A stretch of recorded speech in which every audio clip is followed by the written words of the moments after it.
गुड़िया और जग्गू दोनों जामुन के पेड़ पर बैठे हुए थे। जग्गू, मैं तो चूच धोना भूल गई। तुम भी यहाँ बैठो, मैं जल्दी से चूच धो के आती हूँ, फिर हम दोनों जामुन खाएंगे। हाँ हाँ, जाओ जाओ, जल्दी चूच धो के आ जाना, मुझे तो जोरों से भूख लगी है। गुड़िया चूच धोने के लिए नदी की तरफ चल पड़ती है। गुड़िया के आने से पहले मैं जल्दी से ये सारे जामुन खा जाता हूँ।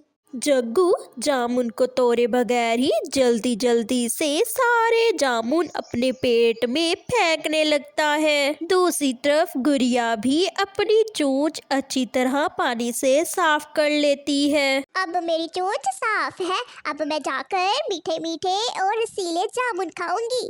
अरे जग्गू, तुमने सारे जामुन खा लिए, मेरे लिए कुछ रखा ही नहीं। तुम्हें किसने कहा था कि भागी भागी चोंच धोने जाओ? मैं तो चोंच धोता ही नहीं हूँ, ऐसे ही खा जाता हूँ। मेरी मम्मा ने भी कभी भी चोंच नहीं धोई, हम तो चोंच धोए बगैर ही खा जाते हैं। देखो अब तुम्हारे लिए कुछ भी नहीं बचा, अब मुझे दोष ना दो। जग्गू ऐसा कहकर वहाँ से भाग जाता है। मम्मा मम्मा, मैंने आज गुड़िया के हिस्से के भी सारे जामुन खा लिए। क्यों? ऐसा क्यों किया जग्गू? कि वो नदी पर चूच धोने चली गई थी, तो मैंने भी सारे जामुन चट कर गया। हाँ हाँ, वही चिड़िया है ना, वही सिखाती है अपनी बच्ची को इस तरह के चोंचले। मुझे तो बिल्कुल भी नहीं पसंद। ऐसे ही जग्गू और गुड़िया भोजन की तलाश में सुबह सुबह घर से निकलते हैं। जग्गू जग्गू, वो देखो एप्पल, दो बड़े बड़े एप्पल। चलो चलो, वो एप्पल खाते हैं। ऐसे ही दोनों एप्पल के पेड़ को देखकर उसकी तरफ भागते हैं। जग्गू दोस्त, इन एप्पल पे तो बहुत ही धूल मट्टी है। सबसे पहले हमें ये एप्पल धोना होगा। अगर हम ऐसे एप्पल को खा लेंगे तो हमारे पेट में दर्द शुरू हो जाएगा। गुड़िया गुड़िया, मेरी मम्मा भी ऐसे ही खा जाती है और मैं भी ऐसे ही खाऊंगा। मेरी मम्मा कहती है कि उस चिड़िया की बच्ची को तो उसकी माँ ही ऐसे चोंचले सिखाती है। मैं तो बिल्कुल भी धोखे नहीं खाऊंगा, मैं तो ऐसे ही खा जाऊंगा। जग्गू ऐसा कहकर वो एक एप्पल खाने लगता है।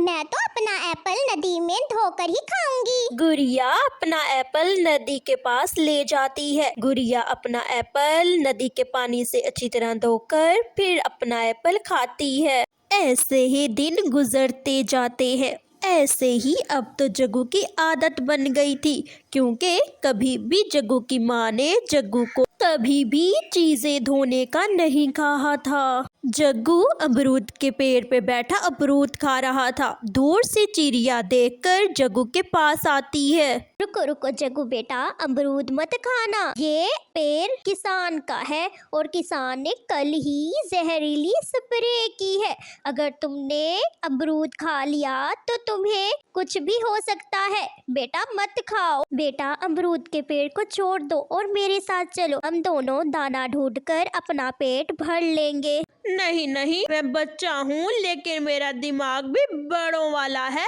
मैं समझ गया, तुम आंटी चाहती हो कि मैं अमरूद का पेड़ छोड़ दूं और सारे अमरूद आप खा जाओ। मैं नहीं चल रहा आपके साथ। मामा चिड़िया ये सुनकर वहाँ से चली जाती है और जग्गू जी भरकर सारे अमरूद खा जाता है। फिर जग्गू अपने घर की तरफ चल पड़ता है। जग्गू जैसे ही घर जाता है तो जग्गू को चक्कर आने लगते हैं और पेट में जोरों से दर्द होने लगता है।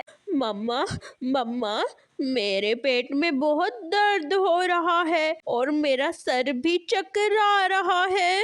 क्या खाया था मेरे बेटे जग्गू ने, तो पेट में इतना दर्द हो रहा है? अमरूद खाए थे। जग्गू ऐसा कहकर चकराकर नीचे गिर जाता है। गौरी अपने बेटे को उठाकर डॉक्टर के पास ले जाती है। डॉक्टर कबूतर प्लीज मेरे बच्चे को बचा लो। ना जाने मेरे बच्चे ने ऐसा क्या खाया है कि मेरे बच्चे को पेट में जोरों से दर्द होने लगा। फिर डॉक्टर कबूतर जग्गू को दवाई देता है। थोड़ी देर बाद जग्गू को भी होश आ जाता है और जग्गू अपनी माँ को सब कुछ बता देता है। प्यारे बच्चों, कुछ भी खाने से पहले धोया करो, ताकि जग्गू की तरह कुछ भी मिले और मुंह में डाल दो। नहीं बच्चों, सबसे पहले क्या करोगे? धोना, उसके बाद खाना। तो हमारी वीडियो कैसी लगी? तो हमारी वीडियो को लाइक, शेयर और सब्सक्राइब करना मत भूलिएगा।